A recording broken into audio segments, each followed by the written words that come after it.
រកស៊ីកុំប្រកួតតម្លៃថោកកុំព្យាយាមធ្វើអាជីវកម្មជាមួយមនុស្សគ្រប់គ្នាមិនមែនអ្នកណាសុទ្ធតែជាអតិថិជនរបស់យើងទេរកស៊ីកុំប្រកួតតម្លៃថោកព្រោះប្រកួតយូរទៅគុណភាពនឹងធ្លាក់ចុះធ្វើអាជីវកម្មគួរផ្ដោតលើគុណភាព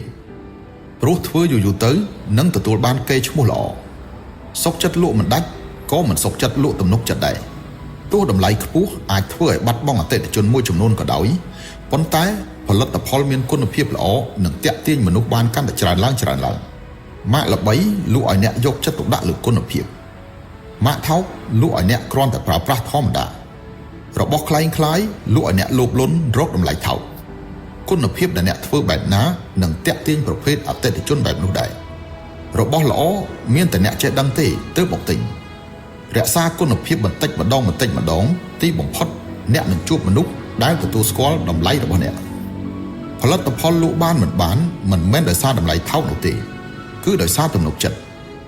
ទំនាក់ទំនងយូរអង្វែងពឹងលើទំនុកចិត្តធ្វើឲ្យអតិថិជនត្រឡប់មកទិញម្ដងហើយម្ដងទៀតនេះទើបជាអាជីវកម្មដ៏វៃឆ្លាតពិត